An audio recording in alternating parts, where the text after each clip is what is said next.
طيب بسم الله الرحمن الرحيم. I would like to start by thanking Dr.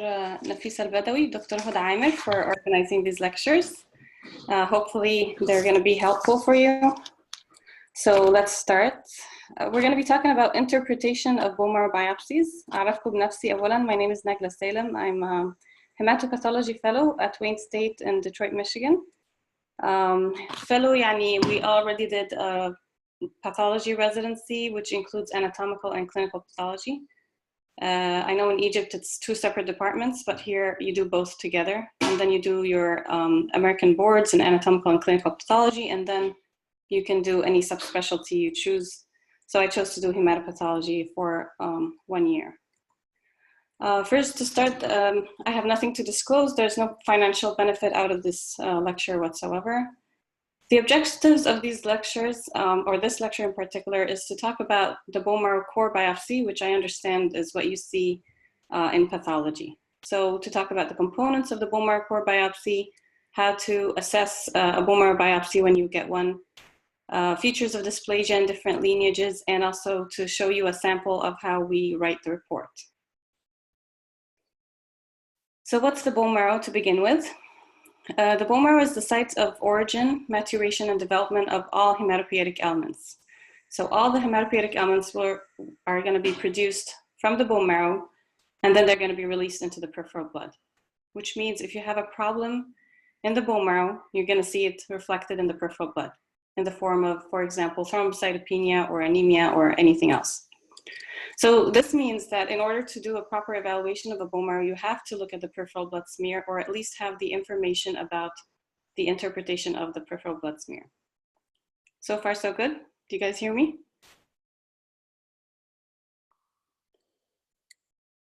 Are you with me?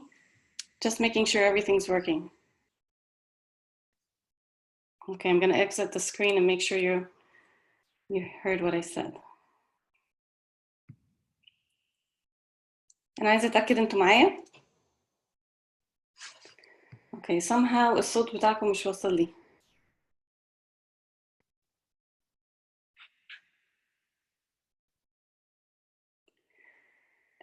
It's okay if you can hear me, but show me a thumbs up or something. Okay, fine, great. Okay, let's continue. Obviously, when I do the full screen for the PowerPoint, somehow I can't hear you, but that's okay. So why do we do bone marrow biopsies or examination? Well, sometimes we want to look for neoplasms, either hematopoietic or non-hematopoietic. Hematopoietic neoplasms include leukemias and lymphomas and others. Non-hematopoietic includes, any carcinoma that's metastatic to the bone, or other tumors. A common carcinoma that metastasizes to the bone is prostatic adenocarcinoma. So you can see that, and it's really, I think it's easy to recognize because it just looks like glands that don't belong to the bone marrow, okay?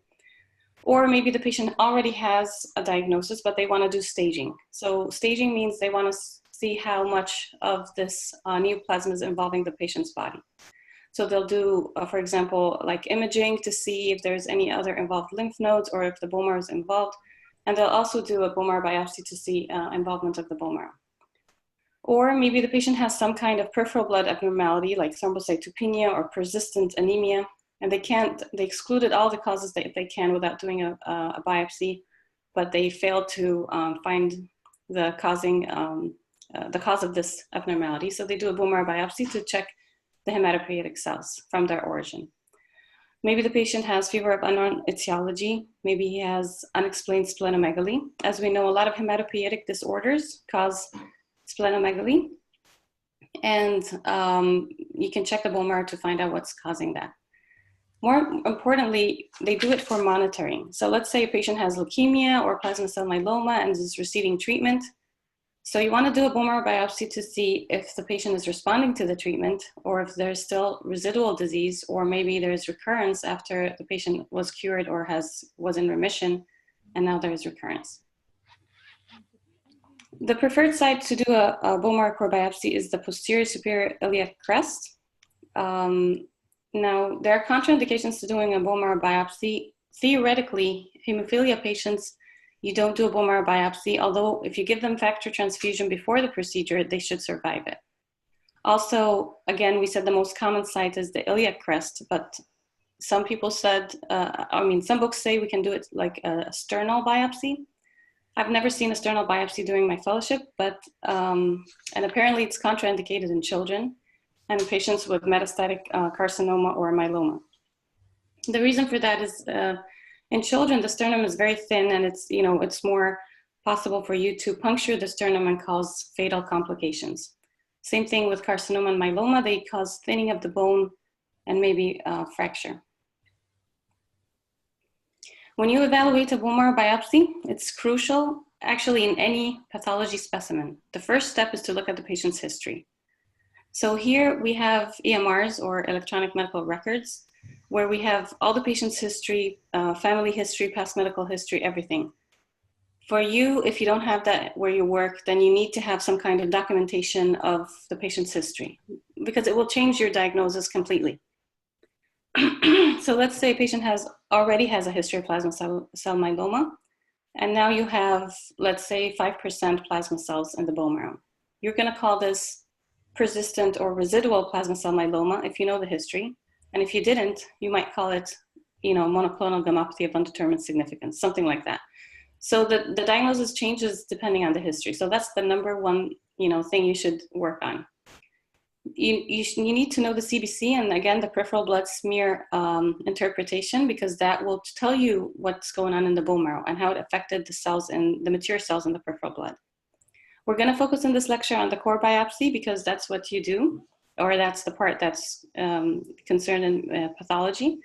But when I get a bone marrow, I get all these. I get the history, the CBC, peripheral blood, core biopsy, clot section, aspirate smears, touch imprints, all these slides on one tray. After checking the history and checking all the counts and everything, I order some stains or immunohistochemical stains. If I need special stains, I'll also order them. And then the next day, you'll get the stains with the case. Flow cytometry is another way of detecting the markers that are expressed, that are expressed on the cells, and that is ordered by the clinician or the managing physician. They will order the flow cytometry if they need it, and most bone marrows that we do have flow cytometry with them. They can also order cytogenetics or FISH, which is fluorescence and cytohybridization, and molecular studies. So when I'm looking or evaluating a bone marrow case, this is what I'm looking at. I'm looking at everything at the same time, okay? But in this lecture, we're gonna focus more on the core biopsy. The core biopsy is better than an aspirate in estimating the cellularity because it shows you the whole architecture, it shows you the distribution of the cells.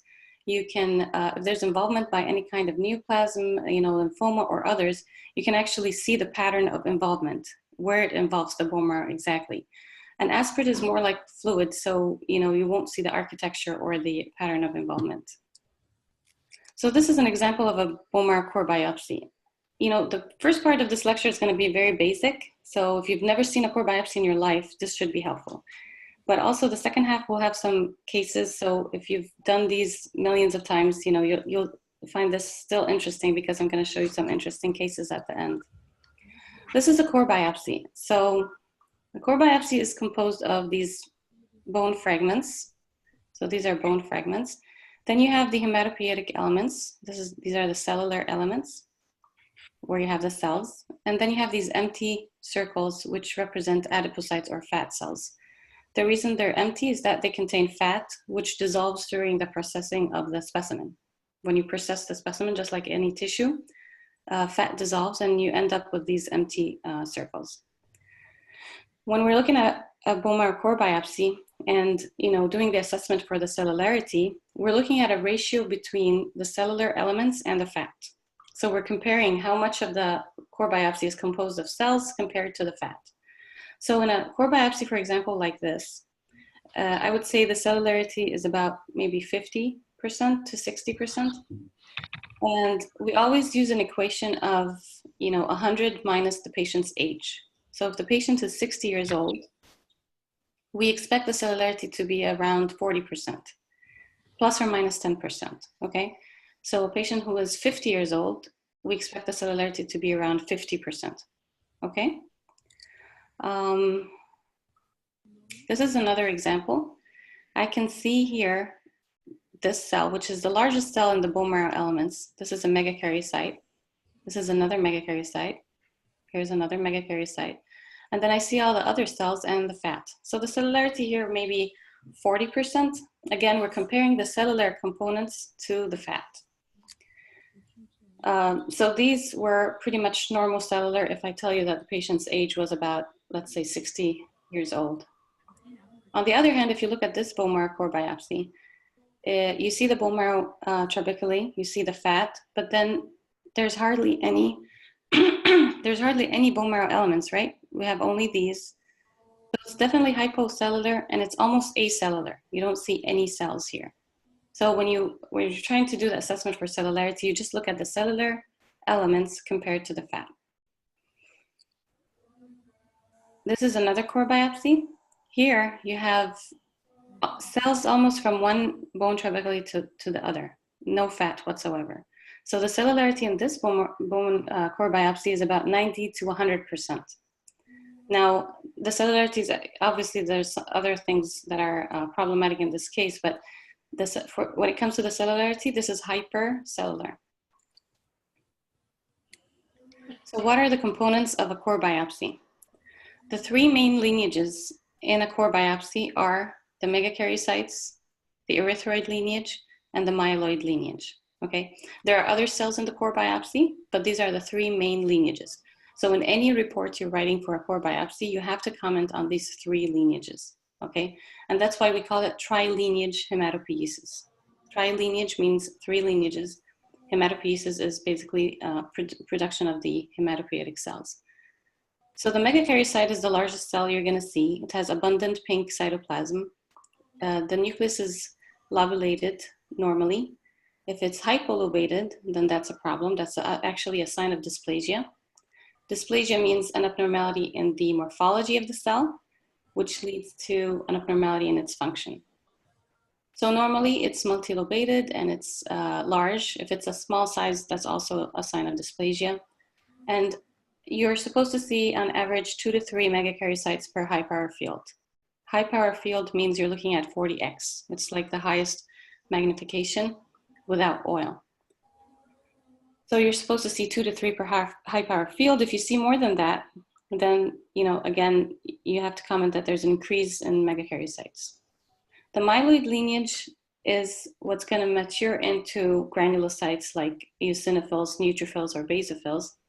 And for example, the arrow is pointing at an erythroid, an eosinophil precursor, okay?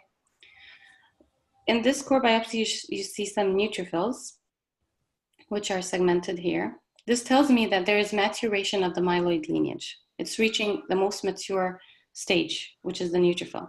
So just by looking at this core biopsy, I can say that there is tri-lineage hematopoiesis because I can see the three main lineages and there is maturation in the myeloids. This is the erythroid lineage. Erythroids usually look like lymphocytes, but they're a little bit bigger. Their nucleus has a smooth membrane and they're usually in groups or clusters, okay? So myeloid, erythroid, and megakaryocytic lineages. Again, this is another example. You have the megakaryocytes here. Most of the cells are myeloid, which is normal. You see neutrophils, so there is maturation, and you can see some groups maybe of erythroids here. So what's an example of a problematic core biopsy? These are biopsies that you look at and you can't really give a diagnosis, or you can't really estimate the cellularity with, efficiently. So an example of that is if the sample is suboptimal, or you have a crush artifact or aspiration artifact, or if it's subcortical. Subcortical means the core biopsy was obtained just below the cartilage. So normally these areas are hypocellular. So if you look at a core biopsy that's just underneath the cartilage, it's going to be hypocellular in any patient. So that's not a proper estimation of the cellularity. If you look at this core biopsy, can you tell me what the cellularity is? I'm going to exit the full screen so I can hear you.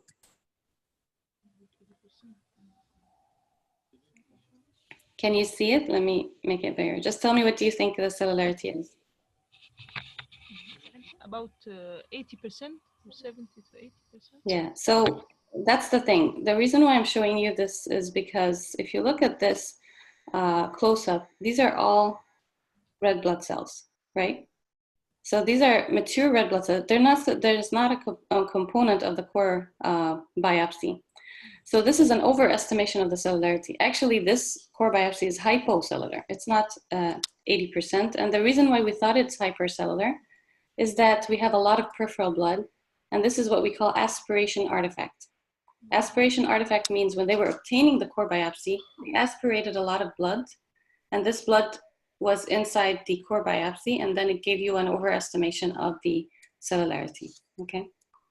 So just, you know, when you look at a core biopsy and you think it's hypercellular, look at high magnification to make sure that it's not because of an aspiration artifact.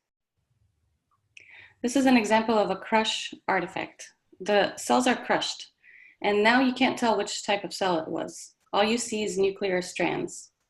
The cells that usually do this are those with high nuclear to cytoplasmic ratio. So if you have a little bit of cytoplasm, during the procedure, you can get crush artifact. Again, it hinders or it affects your diagnosis. This is another example of, if this is all I get from the core biopsy, I'm basically only getting, you know, bone and no bone marrow elements whatsoever. This is suboptimal. In your diagnosis, you have to say that this was suboptimal, and I couldn't give a diagnosis or an estimation of the cellularity because there's no bone marrow elements. So this is not hypocellular, it's basically suboptimal. Okay, again, hematopoiesis, we have the three main lineages. We have myeloid, erythroid, and megakaryocytes. There are some genes that are involved in hematopoiesis. These are some of the genes. So when you hear that acute myeloid leukemia might have a mutation in RUNX1 gene, now you know why, because it's involved in hematopoiesis. So you have to know this diagram, absolutely know it. This tells you the types of cells that are present in the bone marrow and the peripheral blood. And it's important to understand it because it will make it easier for you to understand the classification and categorization of all hematopoietic disorders, or most of them. So if you look at the diagram here, it starts with the hematopoietic stem cell. The stem cell is what they use for stem cell transplantation. It's a cell that is not lineage specific, and it's characterized of self-renewal. So it can renew itself, okay? This cell then can become a myeloid stem cell or a lymphoid stem cell. If it becomes a lymphoid stem cell, it can mature into a lymphoblast, and then into either a small lymphocyte or a natural killer cell. Small lymphocytes, we know we have B and T lymphocytes. So when they tell you there's a lymphoma called large granular lymphoma, we know that it could be either a natural killer cell or T cytotoxic cells. And we know why they're related because they both arise from a lymphoblast, okay? On the other hand, if it becomes a myeloid stem cell, it could be either a megakaryoblast, a proerythroblast, a myeloblast, or a monoblast. So a megakaryoblast, from the name, you know it's going to mature into a megakaryocyte, which is going to produce the platelets. Proerythroblast will become the red blood cell. A myeloblast will produce the granulocytes, either basophil, neutrophil, or eosinophil. And a monoblast will mature into a monocyte and then a macrophage. So we'll start by the myeloid lineage. The myeloid lineage, you know, it starts with a myeloblast, then a promyelocyte, and then a myelocyte, and then a metamyelocyte, and the end result is a neutrophil. Now, this might seem like more clinical pathology kind of thing because they look at the aspirate smear, but if you don't understand the types of cells, you won't be able to characterize a lot of the hematopoietic disorders. You have to be aware of these things. So blasts in general are large cells. They're more immature. They have a high NC ratio, high nuclear to cytoplasmic ratio. They have prominent nucleoli.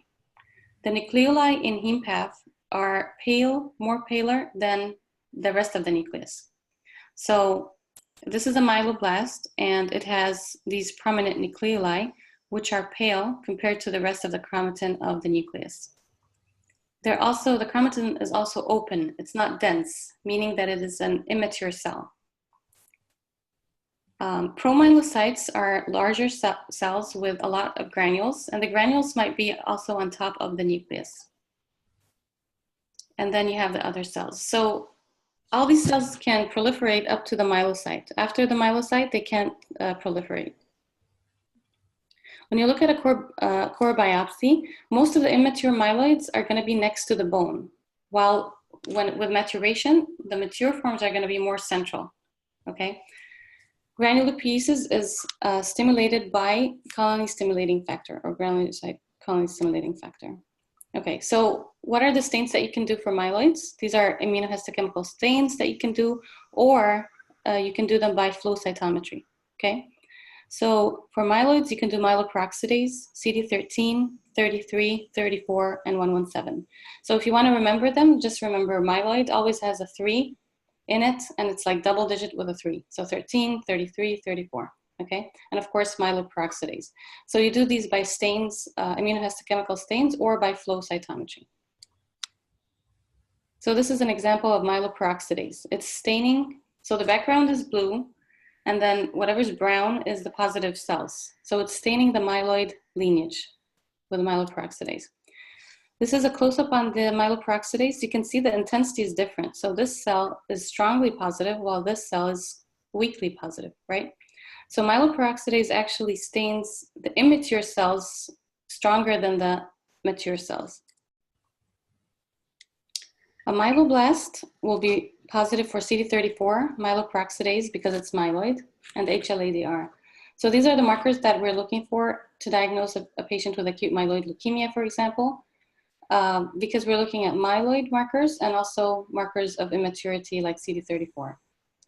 So have you heard of acute promyelocytic leukemia? Acute promyelocytic leukemia. Anyway, this is a type of acute myeloid leukemia that's characterized by having promyelocytes. So normally, promyelocytes are CD34 and HLA-DR negative.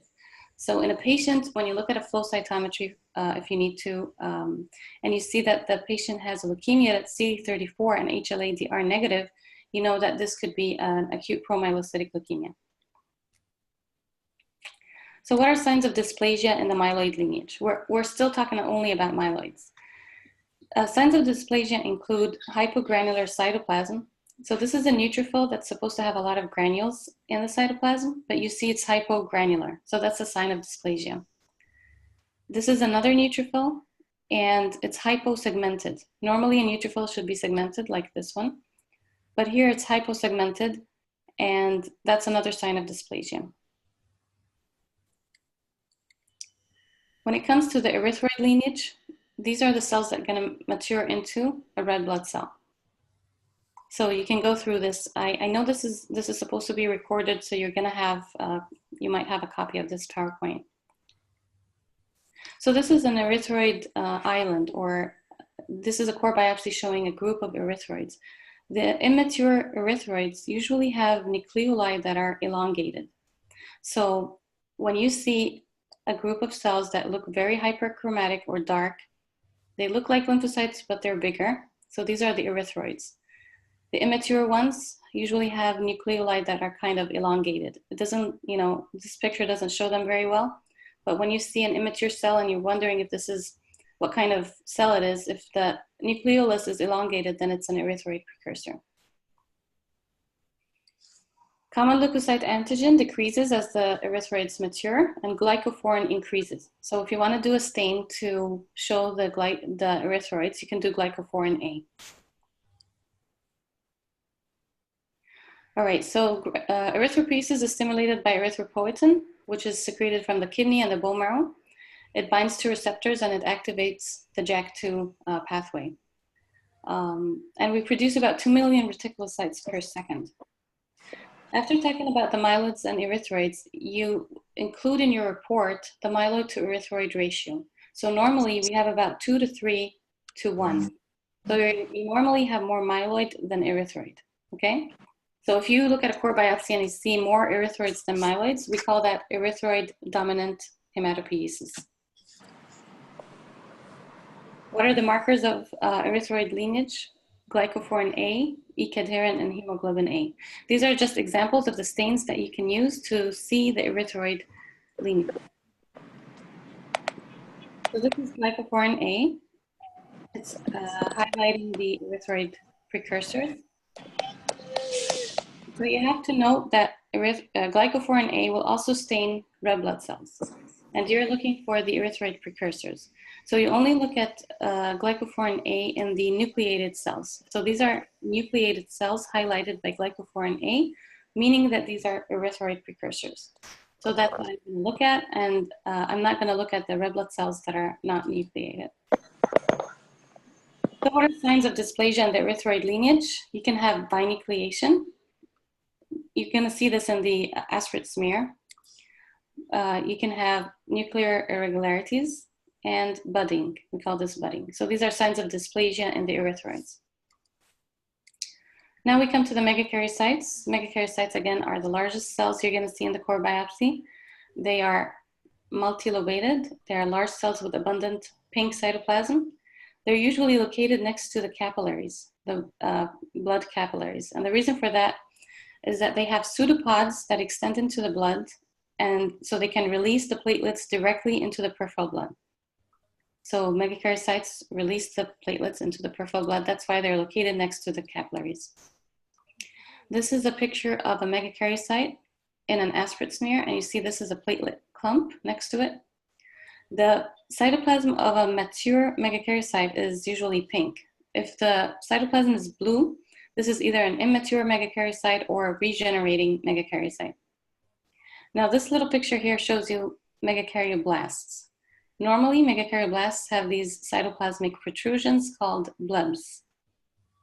So it's not a surprise to you that if you have an acute myeloid leukemia full of megakaryoblasts or cells with a lot of blebs, this is M7 or acute megakaryoblastic leukemia. Signs of dysplasia in the megakaryocytes, again, we said hypolobation of the nucleus. Clustering, if you have groups of megakaryocytes, that's abnormal. That's a sign of dysplasia. So here you have 1, 2, 3, 4, 5, 6, 7, 8, 9, about 9 megakaryocytes in one group. What are the markers that you can do to check for megakaryocytes? You can do CD61, 42B, 41, 31, or PAS. In our institution, we do CD61. PAS is something that we sometimes, it's like periodic acid shift. We do it for fungi, but you can also do it for megakaryocytes because they're going to be highlighted nicely in a pink color. So this is CD61. It doesn't only highlight the megakaryocytes, but it also tells you the size of the megakaryocytes, and it helps you see if there are clusters that you can't see on H&E. Megakaryocytes produce platelets, about 2 to 4 per 10 times 10 to the power 9 per kilogram per day, and they survive about 10 days in blood. In the bone marrow core biopsy, you also have mast cells. Mast cells look like basophils, but they're darker, have more granules, and their granules are almost black. We have markers for mast cells like CD117 and tryptase. CD117 is also, we mentioned it before, it's also a myeloid marker. So it will also be positive in myeloblasts. So how do I know if CD117 is staining a myeloblast versus a mast cell? So this is an example of CD117 staining both. The darker or the more stronger the stain, the more intense the stain, these are mast cells, okay? These are normal mast cells. The lighter ones are actually myeloblasts. Another cell in the core biopsy is the monocyte. It starts as monoblasts, then promonocyte, and then a monocyte in the peripheral blood. So this is from the peripheral blood, and it shows you the monocyte, which is a larger cell. And it has abundant bluish cytoplasm, vacuoles in the cytoplasm, and the nucleus is folded and lobated. What are the markers that you can do for monocytes? Well, you can do CD14, 13, 33, 4, and HLA-DR. We usually do these markers by flow cytometry. CD14 is a marker of maturity, so only the mature monocytes are going to be positive for CD14. Alpha-naphthyl acetate and butyrate are cytochemical stains that used to be done to to see monocytes, but we don't do them anymore. Or at least in our institution, we don't do them. Macrophages, you can see macrophages in the core biopsy, and they increase if the patient had chemotherapy. You know, they have vacuolated cytoplasms. The markers for macrophages are CD68 and 163. If you're going to look for macrophages, which are also called histiocytes, if they're in tissues, it's better to do 163. It's more specific. CD68 is a stain that has a lot of background, so CD163 is really more helpful. That's what I've noticed. You have also lymphocytes within the core biopsy. They can be T or B lymphocytes. And you might have lymphoid aggregates normally in the core biopsy. So if you see a lymphoid aggregate in the core biopsy, that doesn't mean it's involved by lymphoma. It just means that there's a lymphoid aggregate as long as it is well circumscribed, composed of a mixture of B and T cells. And we see it more with increasing age. So when I see a lymphoid aggregate in a core biopsy, I do CD20 and CD3. These are just one B cell marker and one T cell marker, just to see that there's a mixture of these lymphocytes within the aggregate. So B lymphocytes, what are the markers? You can know them by, all the B cell markers are usually double digit. So it's CD20, CD19, CD22, CD79A, and the most specific B lymphocyte marker is PAX5. When you're looking at any stain, you have to know the pattern of the staining, the normal pattern of the staining. So is it supposed to be membranous or cytoplasmic or nuclear? Because it can have, let's say a nuclear stain shows you positivity in a lot of cells in the background in the cytoplasm. That doesn't mean the stain is positive. So you have to look to know the pattern of staining of each stain. B lymphoblasts are positive for CD34 usually and TDT, and also B cell markers like CD79A.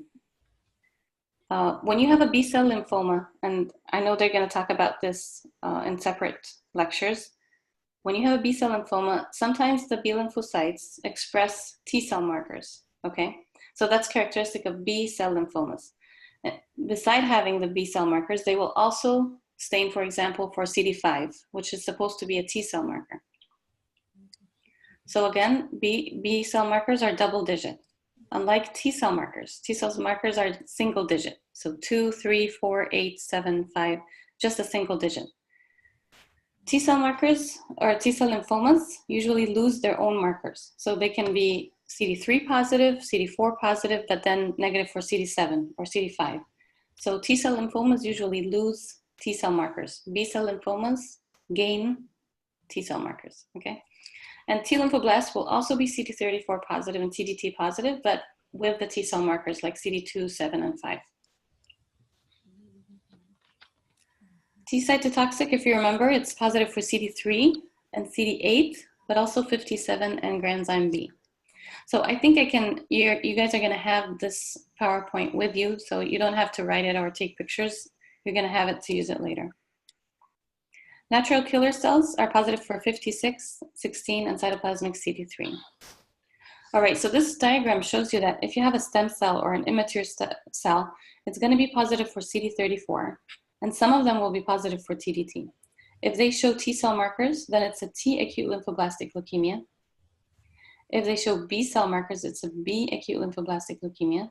And if they show myeloid markers, it's going to be an acute myeloid leukemia. So any immature cell, it depends on what other markers it's showing, and then you can determine what type of disease it is. Now you're gonna have separate lectures in HemPath on these different entities. This is just an introduction as to what are the components of the core biopsy and what cells you might see in it.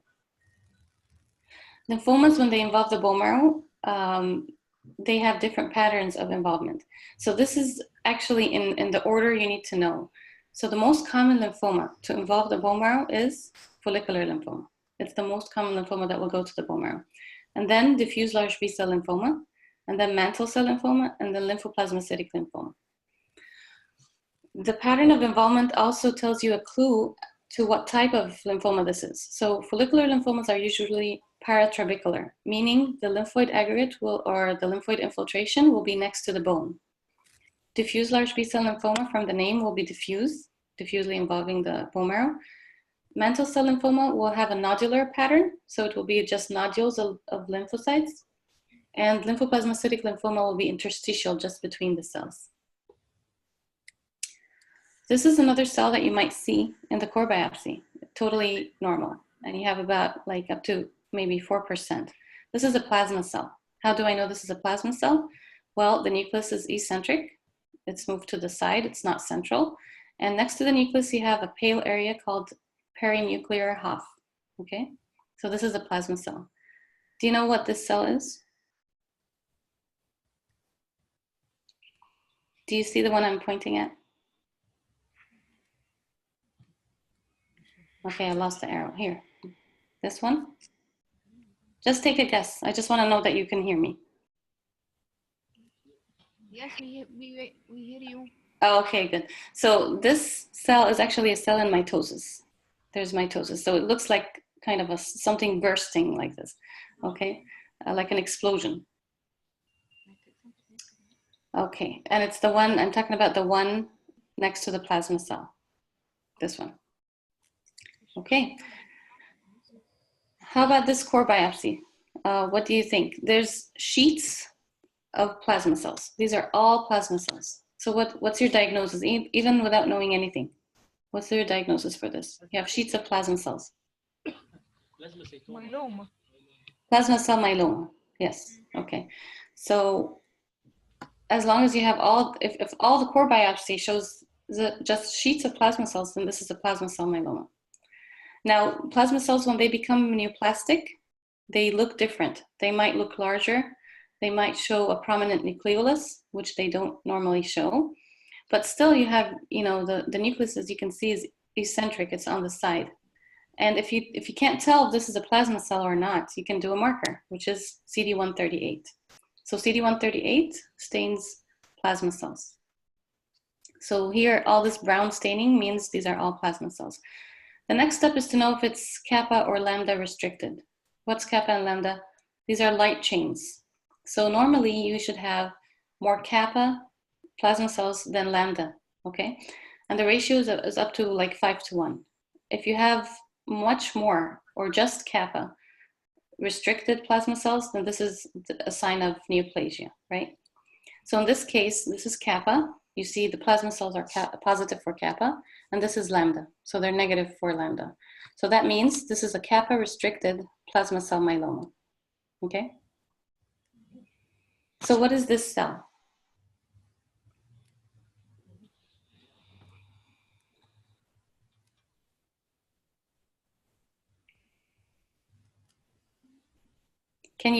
Okay, so this is a cell that has also an eccentric nucleus, right? It's on the side, like the plasma cell, and it has a pallor in the cytoplasm, except that the pallor is not right next to the nucleus. It's within the central area of the cytoplasm. And all the cells are next to the bone. So this is an osteoblast. Osteoblasts in a bone marrow core biopsy look like a plasma cell. Yeah, it's a common mistake that people make, that they think a plasma cell is an osteoblast or vice versa. So these are osteoblasts, and they're usually rimming the bone marrow trabeculum. That's totally normal. All right, holding all these cells that we talked about together is a reticulin framework. The reticulin framework is a delicate framework made of adhesion molecules and hematopoietic regulating factors. Normally, it's very delicate that you can't see it, okay? So when we do a reticulin stain, we usually grade it from MF0 to 3. 0 is the normal, where you can't see, you do the reticulin stain and you don't see much fibrosis. It's just very thin. And then if the fibrosis increases, you grade it 1, 2, or 3. 3 means there's severe fibrosis. When you have MF3 and severe fibrosis with a reticulin stain, then trichrome stain will be positive. Trichrome only stains, when you see collagen bundles. So an MF3 is going to be severe fibrosis with trichrome positivity. So this is a bone marrow core biopsy, and even without doing the stain, if you look at these cells, you can see that they're kind of, streaming. They're elongated and as if they're going in one direction, right? So this tells me there's a hint of fibrosis. going on. Even without doing the stain, it tells me there's fibrosis. This is another extreme case where you actually see the fibrosis, okay? There's not many cells, and all you see are these strands of fibrosis. If you do a reticulin stain like this one, you see this is MF3. This is extensive fibrosis. Here's a close-up. So you can see the fibrosis in between the cells is really prominent. Trichrome stain, it has a bluish hue or like a bluish color to it, and it stains collagen bundles when there is severe fibrosis. When we get a core biopsy, we also do iron stains. The reason for that is to check for the storage iron and to see if there are any ring sideroblasts or sideroblasts. So what's the importance of seeing a ring sideroblast, which is usually done on the aspirate smear? I know you won't probably be looking at it, but when you're evaluating a patient with myelodysplastic syndrome, you want to know if the patient has ring sideroblasts or not, because there's a category of myelodysplastic syndrome called MDS-RS, and I think you're going to have separate lectures on that, so don't worry about that right now. This is the iron stain. It's a Prussian blue stain, so the iron will be blue and the background's pink. This one has actually increased iron. So normally in a section like this, you'd see about 3 or 4 little granules like this one. But this has increased iron. This one decreased to absent iron, okay? So you can evaluate this iron, stainable or storage iron for a patient just by looking at the core biopsy and doing an iron stain.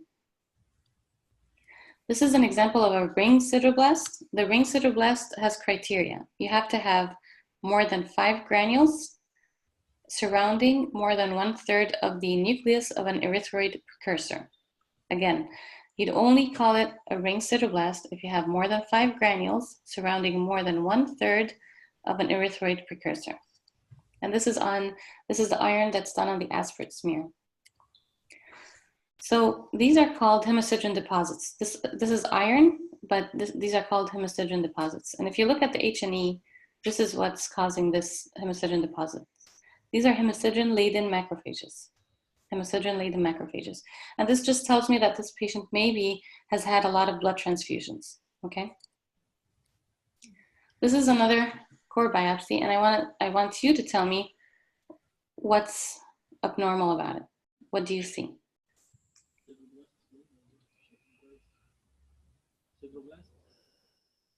So we have this area that looks kind of pink. Let's look closer. So you see these pink areas?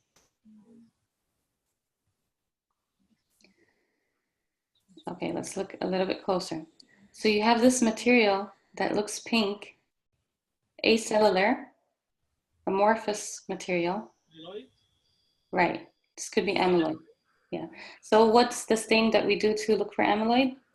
Congo red? Congo red. And from the name, it should be red if it's positive, right? So try to use something from the name of the stain or from the name of the disease to remind you of what it is or how it should look like. Again, we said the myeloid markers always have a 3, 13, 33, 34. B lymphocyte markers are double digits, so 20, 19, 22.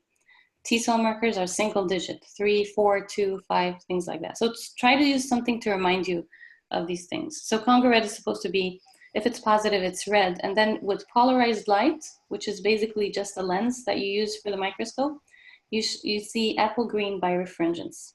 It means when you use the polarized light on the microscope, you're gonna see something lighting up that looks kind of greenish. That tells you that this is positive for amyloid.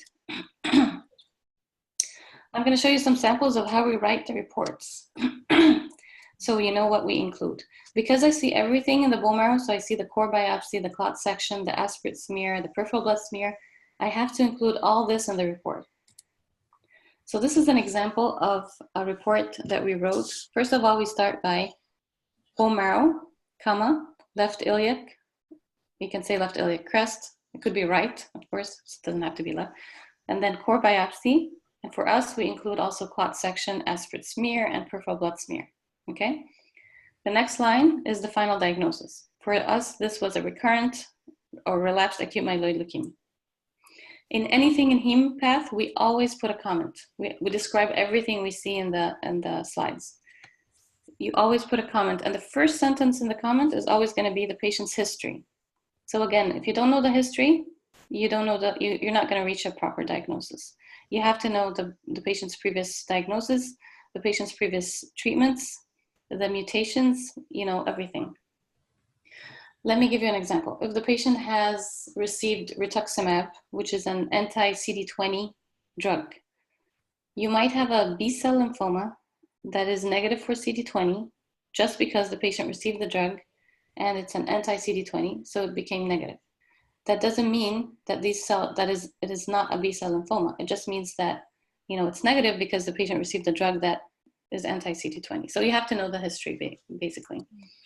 Then in the comment, I'm going to talk about the core biopsy. First, I'm going to talk about the cellularity.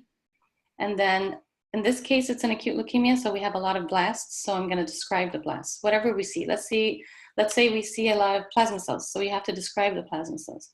Let's say you see nothing. There's nothing abnormal. Then you have to describe then the 3 lineages: myeloid, erythroid, and megakaryocytes. You have to include that in your comment. Then you're going to talk about the iron stains and the peripheral blood.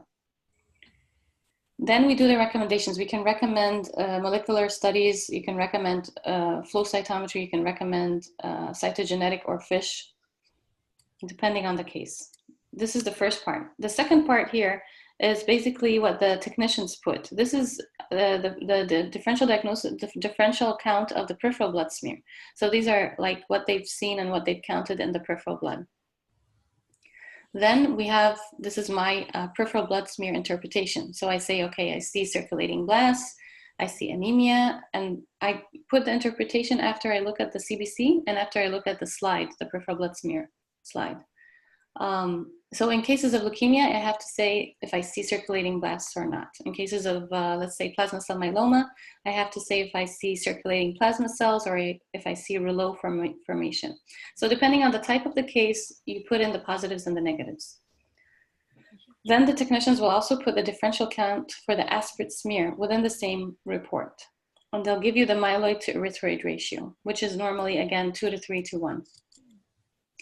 The last part is where we say, where I put in these items. This is standard for every bone marrow case. So I'm going to talk about the adequacy. If the sample was adequate, again, I showed you in the beginning examples of suboptimal cases. So you might say, no, the core biopsy is suboptimal for evaluation, okay? But if it's adequate, if you can make a diagnosis out of it, then you say that it's adequate. Then you talk about the cellularity. Hypercellular, normal cellular, hypocellular. For the cellularity, again, it's a ratio between the cellular compartment to the fat, and you have to know the patient's age in order to determine if it's hypo or hyper or normal cellular. Hematopoiesis, okay, in the cases of leukemia, we say it's abnormal just because there's a lot of blasts. Also in plasma cell myeloma, hematopoiesis is abnormal because there's a lot of plasma cells. If it's normal, you say trilineage hematopoiesis. And then you talk about the 3 lineages again. This is, repetition, but it's more description of what you see. Okay, for example, here in the erythroid, they were markedly reduced. So they didn't see a lot of the erythroid lineage. Myeloids and megakaryocytes. And then I'm going to talk about storage iron again and others. Others include any metastatic tumor that I see or granulomas or lymphoid aggregates. This last part is a disclaimer that we put if we need to do flow cytometry, just because some of the markers that we do in flow cytometry are the same as the markers that you do by immunohistochemistry. So we want to say that some of these markers we repeated by flow cytometry because it was necessary for the diagnosis.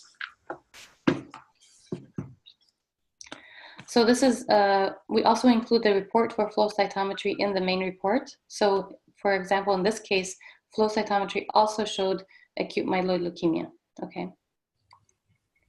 This is another example of a report for plasma cell myeloma. So in this case, we said persistent plasma cell myeloma. And again, we have to put the comment.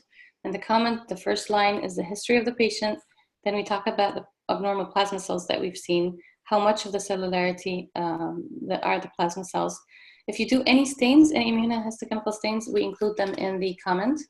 We also talk about dysplasia, about blasts. We talk about the iron stains and the peripheral blood smear.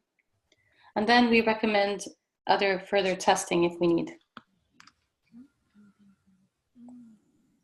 All right, so I'm going to show you this core biopsy. I want you, we're almost done, by the way. I want you to see this core biopsy and tell me what you think. What do you think first of the cellularity? Normal, hypo, or hyper? How old is the patient? How old is the great question. Okay, the patient is 60. This hypercellular. Hypercellular, okay. This is a close-up. What do you think? What are you going to look for next? The three main lineages. Okay, what do you see here?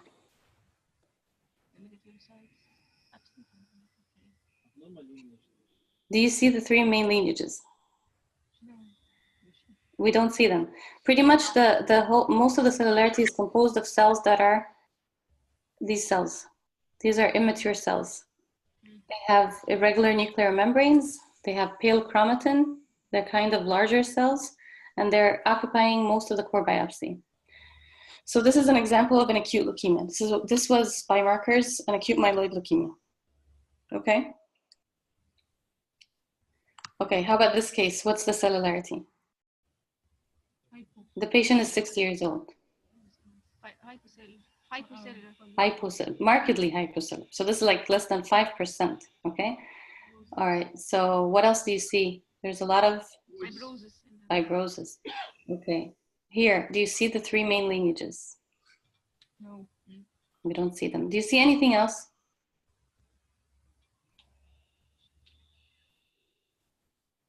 Let's look closer. Anything different about this core biopsy?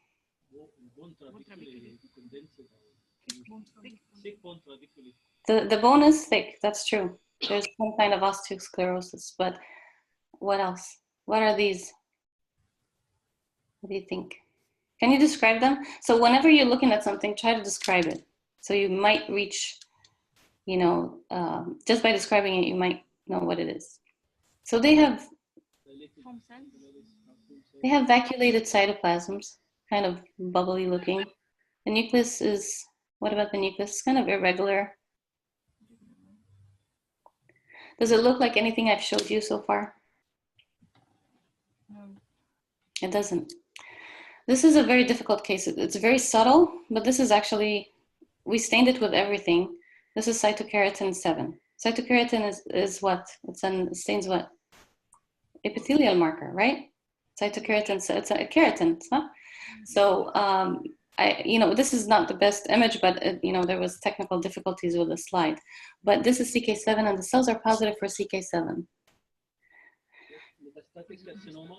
Yes, so everything else was negative. We did CD20, CD3, TTF1, PSA, and PSAP for prostate. We did all kinds of stains. Everything was negative. CK20 was negative, only positive for CK7. So this, believe it or not, you see this area?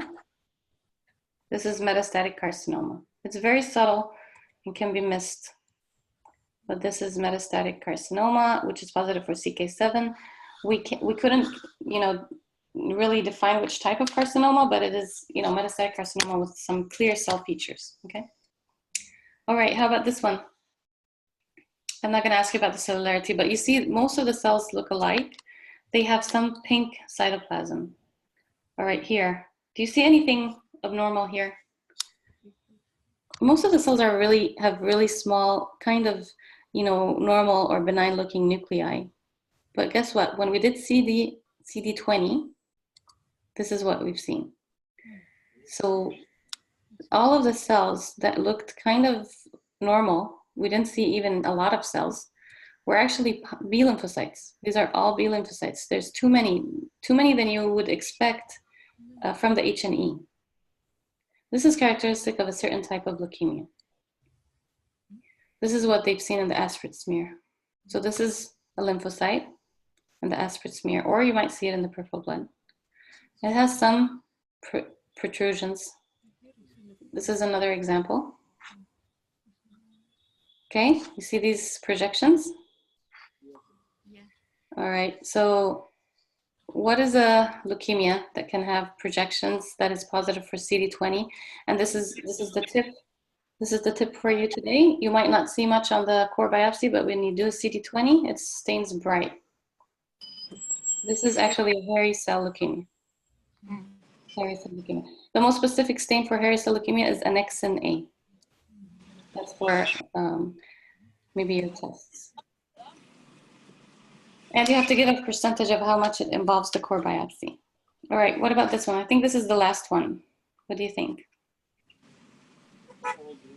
5%.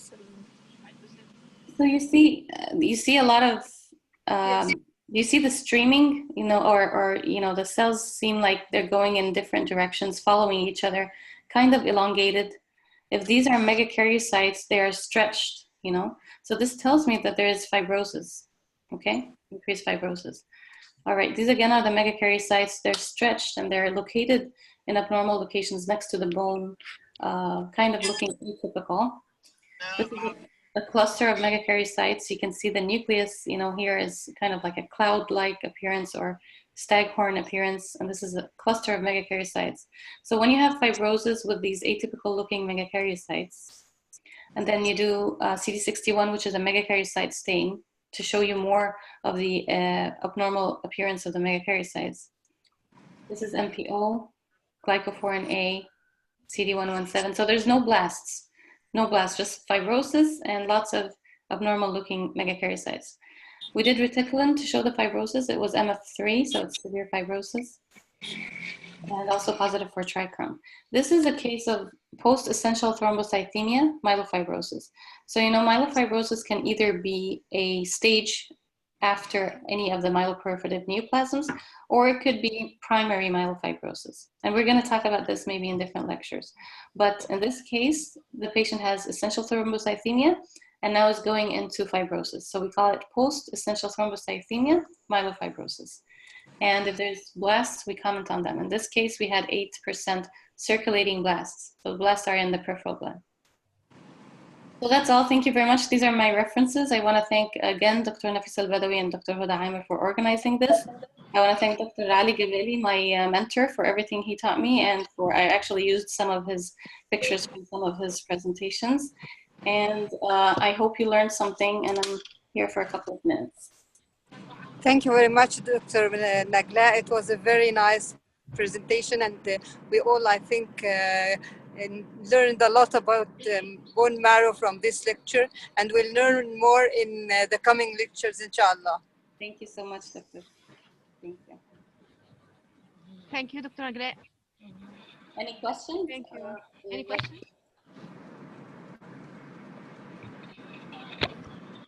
Okay, perfect.